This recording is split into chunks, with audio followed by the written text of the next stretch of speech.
দীর্ঘ সময় জুড়ে শাকিল খানের সাথে কোনো যোগাযোগ নেই পপির। এক সময় দুজনের প্রেম নিয়ে ঢাকায় চলচ্চিত্রাঙ্গনে কম আলোচনা হয়নি। এদেশের দর্শকদেরও সরব সমর্থন ছিল তাদের প্রতি। ভক্তরা চেয়েছিলেন রিয়েল লাইফ থেকে বেরিয়ে রিয়েল লাইফেও যেন তারা একত্রে থাকেন। সে আশায় অবশ্য গুড়ে বালি। শাকিল খান অন্যত্র বিয়ে করে রিয়েল লাইফ থেকে প্রায় আলাদাই হয়ে যান। শোনা যায় পপিকে ভোলার জন্যই এই সরে যাওয়া। আর পপির মা ছিলেন বিচ্ছেদের মূলে।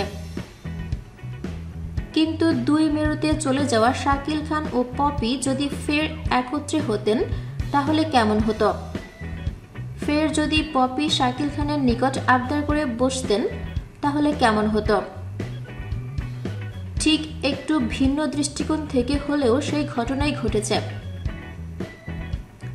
শুক্রবার এফডিসিতে শাকিল খান পপি মুখোমুখি হয়েছিলেন। আর সেখানেই শাকিল খানের নিকট পপি আবদার করে বসেন।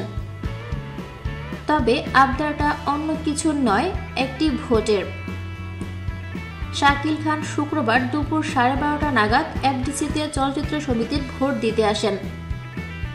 ভোট কেন্দ্রের সামনে শাকিল খানকে দেখে এগিয়ে যান পপি। এরপর হাস্যোজ্জ্বলভাবে শাকিল খানের দিকে হাত বাড়িয়ে ভোটের আবদার করে বসেন পপি। পপি শাকিল খানকে বলেন, ভোটটা আমাকে দেবে এটা আমি তোমার কাছে আশা করতেই পারি। শাকিলও কম যান না। মজা করে প্রতি উত্তরে পপিকে বলেন, আমার ভোট আমি দেব, যাকে খুশি তাকে দেব। এ সময় দুজনেই হাসিতে লুটোপুটি খান। হাজার হলেও ঢাকাই সিনেমায় এক সময়ের জনপ্রিয় জুটি চিত্রনায়ক শাকিল খান ও পপি। অনেকগুলো ব্যবসা সফল ছবি উপহার দিয়েছেন তারা।